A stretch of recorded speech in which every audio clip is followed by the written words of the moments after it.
This video will look at industry attractiveness analysis. Essentially, we're trying to determine what is it that makes certain industries attractive, and of course, what is it that makes particular companies attractive, particular firms attractive within the industry. So we're looking at industry attractive analysis, but really we're talking about companies as well. So we start by saying that industry attractiveness has become an important part of marketing planning. It's important that the whole industry be seen as attractive to the customer. The industry should be operating in a sector that's vibrant and interesting and changing and evolving. And of course the companies within the industry which make up the industry, of course, they are changing and evolving and competing amongst themselves.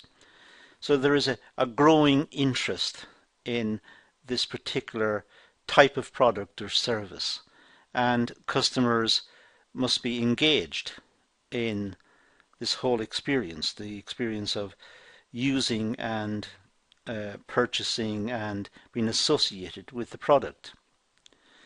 And of course it's the companies within the industry that are really doing this through their competitive behavior and through their competitive marketing strategies.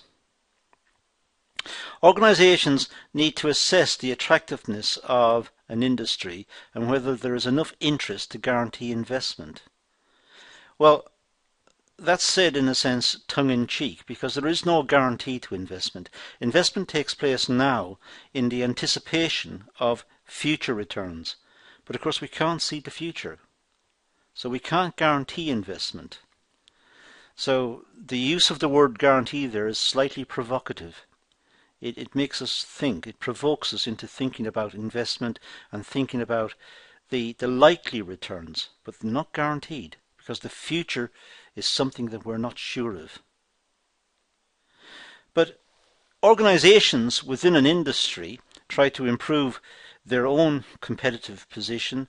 They try to make sales and appeal to customers and address customers' needs. And in so doing, of course, they're promoting the product and, in a sense, the industry itself. So there is a lot caught up in the marketing effort. Marketing planning process identifies potential in a particular industry and provides an analysis of the desired return on investment. Well, when an industry is booming, let's say the electronics industry or the computing industry, then companies within that will enjoy something of a premium. They'll have a good reputation, generally speaking. They will be attractive to customers. They'll draw more attention because of the products they're making and because of the profile of the industry. The profile it gets in the press and in the media, and because of that the products attract attention and the companies attract attention. But as to the desired return on investment, that is particularly complicated and difficult to assess, because as I said earlier, the future is not something we can predict with precision. So we can't precisely talk about the returns on investment. We can hope that the returns will be of a certain level. These are our desired returns on investment. But the industry, if the industry is held in high esteem by customers, as I said, it's an attractive industry, it's one that customers are interested in, then the companies within it have a slightly easier time, but the competitive position within the industry may be quite severe. So individual companies may also experience a high degree of competition. Industry attractiveness analysis is broken down into three segments. Aggregate market factors, the total size of the market.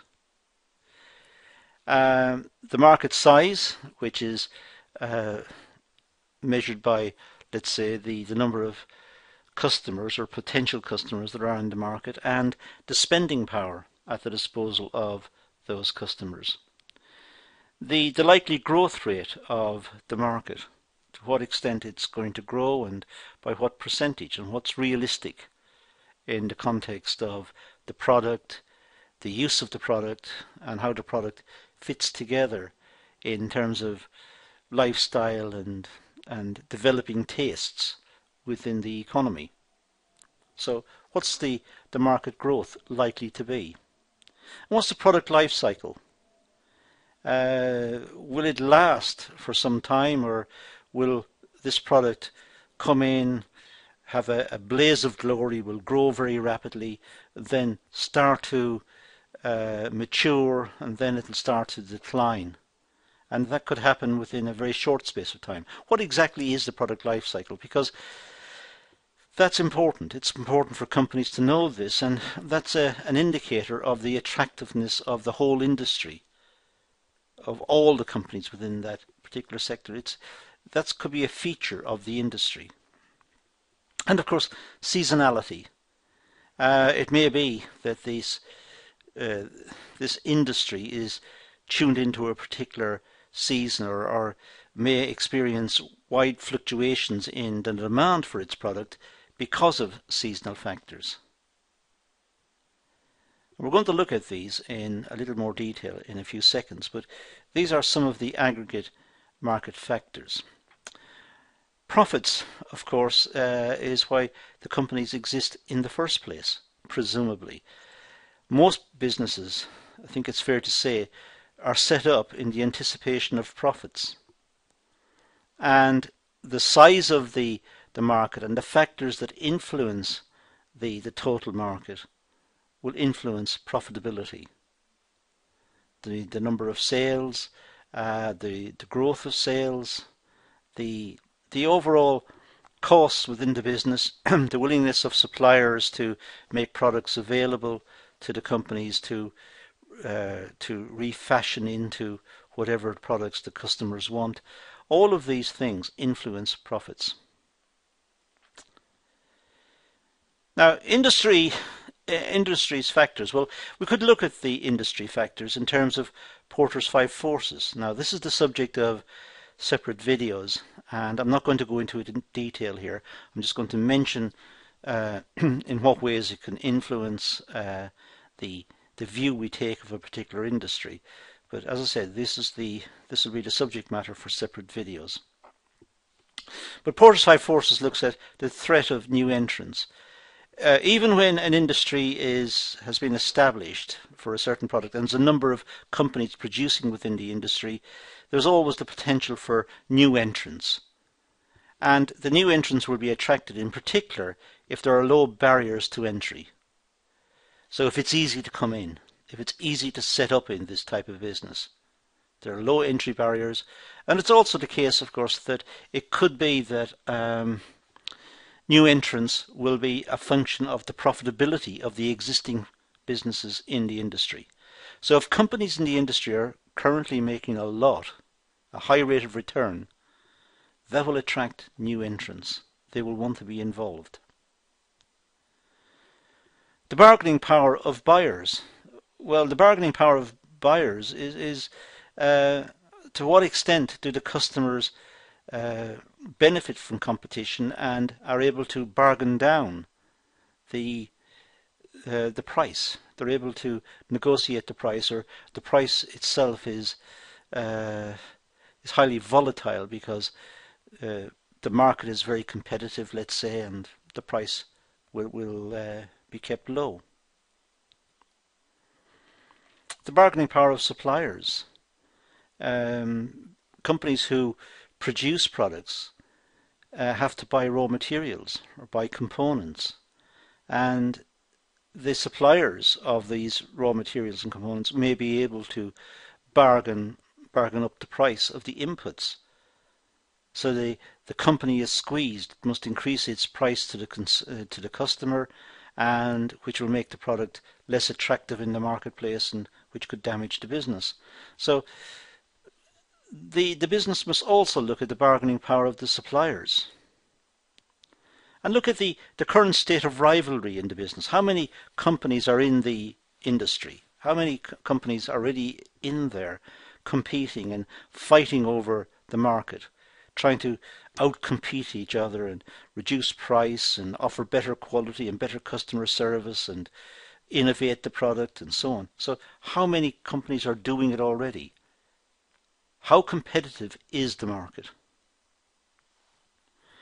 And there's the pressure of substitutes. Not just perhaps existing companies producing products very similar to the one produced by a particular company, but the potential for substitutes. If the company is extremely profitable and has a high rate of return, then as I said earlier, there will be the threat of new entrants. The new entrants will come in with essentially similar products. There is the pressure of substitutes. And customers are always looking out for new products, new variations, new functionality. So it may be the case that companies coming in will innovate the product slightly, change the design very slightly, but this will eat into the sales of the business. So companies face a very precarious competitive situation. In terms of Porter, industry capacity was added later, but as I said, that's the function of separate videos. Now, industry attractiveness is broken down into three segments. Environmental factors, we could look at pestle being another one. We've looked at Porter, so pestle. This is the political environment. How does the government see business? Does it want to increase taxes? Does it want to control the particular product because it thinks it's dangerous or it's undesirable, or it wants to intervene in the market in some way to regulate employment or regulate conditions of work or safety aspects related to the market? So what's the political environment? That will influence the attractiveness of the industry. What's the overall economic position? Is the country doing well? Do customers have disposable income? Are they prepared to spend their disposable income, their limited resources, on this particular product? Or are they worried about the future, or worried about their careers and job security and so on, and they're holding back on expenditure? What's the social climate within the country? Is it pro-business or anti-business? And how does the social network, the social milieu of the country relate to the product? The product could be seen as old-fashioned or out of date or undesirable, belonging to a different time period. Maybe it's seen as using too many of the planet's resources in its production, and it doesn't have good green credentials. There are all sorts of issues associated with that. And the technology, which is always changing. Companies have to make decisions as to when to get in. They then invest in capital and machines and so on, knowing full well that within a short space of time that technology will be outdated, which of course means that new companies setting up against them will have the benefits of the latest technology and will be able to undercut them. So companies are working in a very precarious technological environment. And the legal framework. The legal framework for businesses may become extremely complex as more legislation is implemented to regulate working conditions, employment, sale of goods, customer rights and consumer rights, and taxation requirements, all sorts of issues which impinge upon the business and which the business must be familiar with and keep up to date, which means it may need the services of legal experts, which are costly. And the environment. It's important, as I said earlier, under the social part, it's important that the business portrays its green credentials. It shows that it's caring about the environment and it's not wasting resources, and it's it's trying to minimize its impact, its carbon footprint. It's not contributing towards global warming to any extent, and uh, it's not wrapping its product in unnecessary packaging and so on. Um, it's a part of the image of the business, but it's also real because this is the only planet we've got, and it's important that businesses do take this into account. The market size. Well, market size is an important factor. It determines the possibility of products and services obtaining revenue.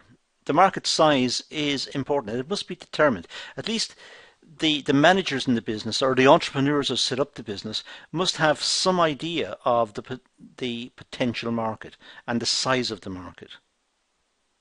If it's a very small market, then the business again will be in a very weakened position, because if it's dealing with competitors on a small market size, its margins will be squeezed.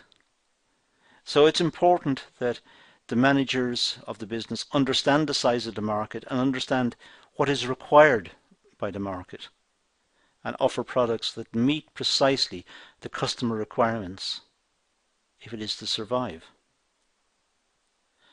Large markets are seen as favourable and attractive because they offer more opportunities for segmentation, expansion and investment.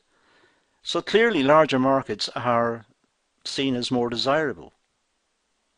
But there are issues about trying to estimate the size of the market. Getting the information necessary can sometimes be very, very difficult. It may rely on survey information or market research, or which is all costly. It's expensive. But trying to estimate the size of the market can be extremely complex. But clearly larger markets are more attractive, and sometimes the company doesn't make an effort at even trying to estimate the size of the market. It's done by entrepreneurial spirit. The person believes that the market is of a significant size and hopes that he or she is correct and will engage in business as a consequence.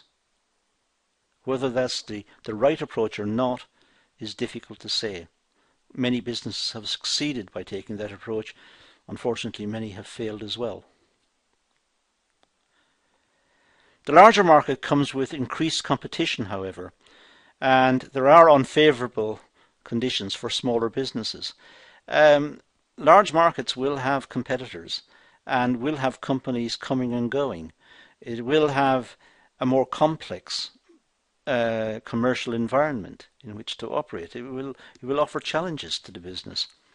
There will be existing companies who have built up a brand or built up a reputation within the business.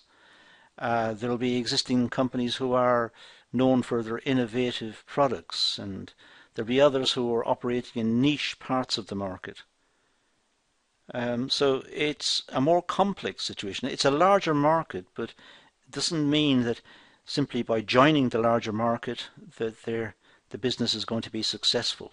It'll have to take on the competition, the competitors.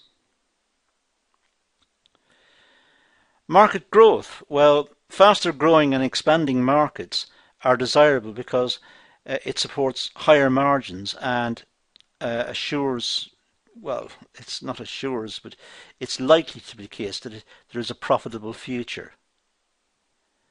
So growing markets lead to optimism because the market is expanding, and that seems like there are more opportunities for the business to succeed. But it's not guaranteed. It depends on the product. It depends on customer perceptions of the product. It depends on the marketing strategies and the success of the marketing strategies. It depends on the price. It depends on the distribution, the availability of the product, and it depends on many factors. But growing markets are more conducive to profitability. They're more likely to be profitable in growing markets, but it's not a guaranteed outcome. Growing markets, for example, attract rivalry and competition. If the business knows that the market is expanding, then it's likely to be the case that the competitors know that it's growing and expanding. So they will also want to cash in on this growth dividend. They will see more opportunities there as well. Tools such as product lifecycle and the Boston Consulting Group matrix coincide with market growth projections. There are different techniques that we have encountered and are the subject of other videos which look into the advantages of growing markets, and those videos should be looked at again. The product life cycle. Well, the product life cycle plays an important role in determining, projecting market size and growth, because the product life cycle is from the, if you like, the birth of the product, the development of the product, through all the stages until its ultimate death, until it is no longer commercially viable and fades out of existence.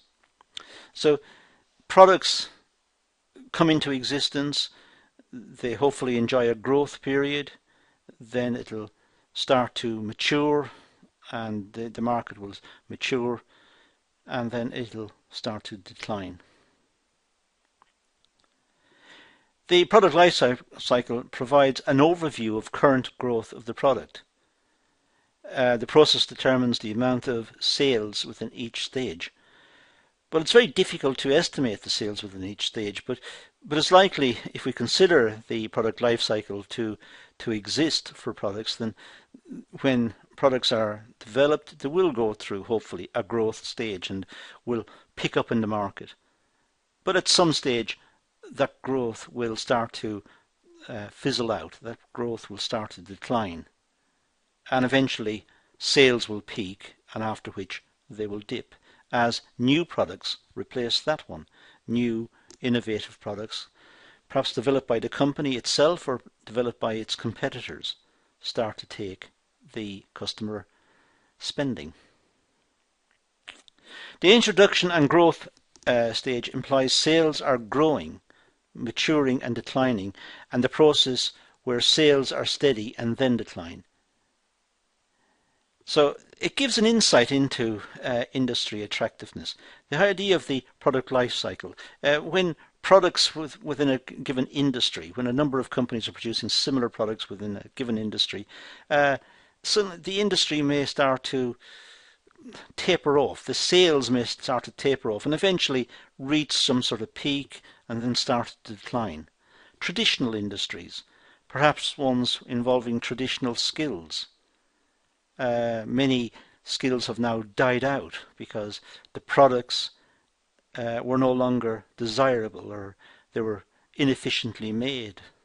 These were traditional products, perhaps back in time, food products or clothing products, or they may only be kept on now as craft industries, because people like to maintain some sort of contact with the past.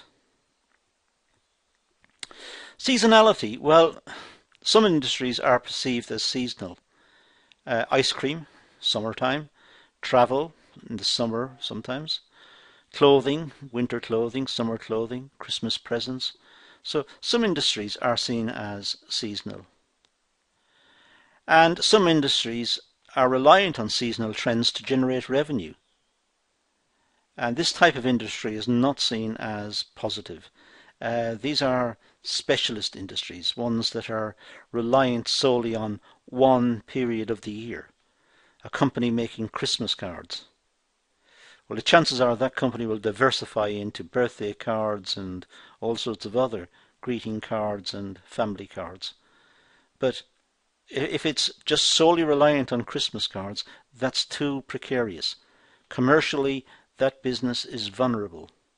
If it has a bad year, the business has gone. So having seasonal products can be dangerous, and companies need to diversify so as to try and balance the sales throughout the year. Seasonality may create price wars.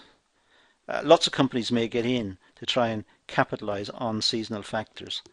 So they try to undercut each other, and that could lead to a price war where all the companies are undercutting each other, and that's destructive because profitability is being eaten into, and eventually no profits are left, and some companies may even go bankrupt. Price wars seem to be good for the customer, for the consumer. Customers enjoy the idea of getting the product very cheaply. But of course, in the following year, that company may not exist, and there'll be less supplied in the market, and the prices will rise as a consequence. Profit margins vary from industry to industry. The difference in profitability relies on a variety of factors such as production, labour, raw materials, marketing, the use of technology, rivalry. So it's difficult to say what are the key factors that determine profitability because they vary from case to case, from industry to industry, and from company to company, the companies that make up the industry. So profitability varies in all sorts of directions. But what we do know is that companies exist to make a profit. That's the motivation that seems to drive company formation. And that's the economic system in which we live. We live on the basis of competition and the companies fighting for our limited resources, our expenditure, making products that meet our requirements, satisfying our demands, and doing so at a price that we can afford. Industries that present low profitability are seen as unattractive, opposed to high profitability industries. So if companies are in low profitability areas, they're not seen as attractive industries. They're not seen as attractive companies within that industry. They may be highly specialized and very small markets. So they're not very attractive. They don't attract much attention. Differences in profitability is a good indicator of industry risks. If companies are making considerable profits, then there seems to be less risk associated with their activities. They're getting it right. They're reading the situation accurately. They're offering products that meet customer requirements. They've got good, efficient production techniques, good quality products, efficient marketing. The risk has been reduced there. But when there's very low profitability, then there's a high risk that those companies will go out of business, and the shareholders and the wider stakeholder community will be hurt as a consequence. So profitability and risk are linked. Higher profitability, the company is more secure. Stakeholders are more secure. Low profitability, the stakeholders are more vulnerable. So in this session, we've looked at ideas associated with industry attractiveness, and of course therefore the companies within the industry, their attractiveness, and looking at their interplay as well, the competitive rivalry that exists within industries, within the companies within the industry, and looked at some of the wider factors that influence the attractiveness of an industry, as well as the more commercial competitive factors that influence the profitability of the business as well. That's all we're going to deal with in this class, so we're going to leave that class now and say thank you for watching.